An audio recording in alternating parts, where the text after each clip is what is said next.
You won't find the right and left agreeing on much here in Washington, but there seems to be a grudging consensus tonight on one point. The president's new advocacy group should not sell access to the White House. Chief Political Correspondent Carl Cameron looks at the growing outrage from both sides.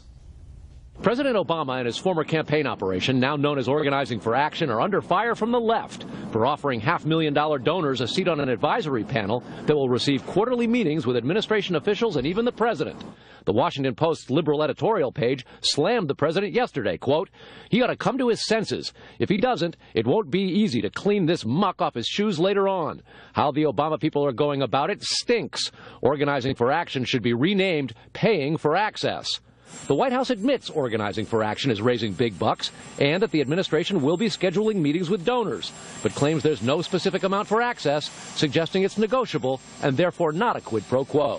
Any notion that there is a set price for a meeting with the President of the United States is just wrong. The White House sets the President's schedule, and there is no price to meet with the President. Organizations have fundraising. They raise money, and this one has committed to disclosing its fundraising activities, but I would refer you to them. Sunday's New York Times editorial warned if Mr. Obama and Organizing for Action don't cease and desist, they will brazenly establish a new low in pay-to-play politics. Quote, "It can refuse all corporate contributions and limit donations to a few $100s. Otherwise, it will be playing the same sleazy game that its opponents do, made even worse by the assent of the president."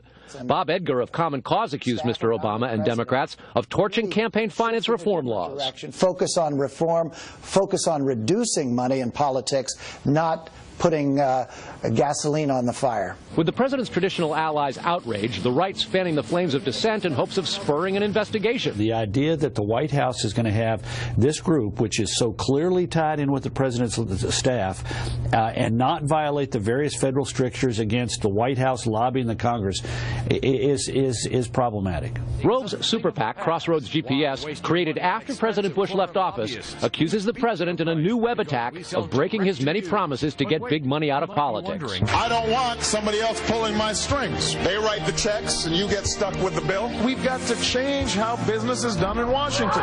Pressure is mounting, but so far, no sign that the White House will reverse course in what critics say is the most shameless sale of access since the Clintons were accused of renting out the White House Lincoln bedroom in the 90s. Brett?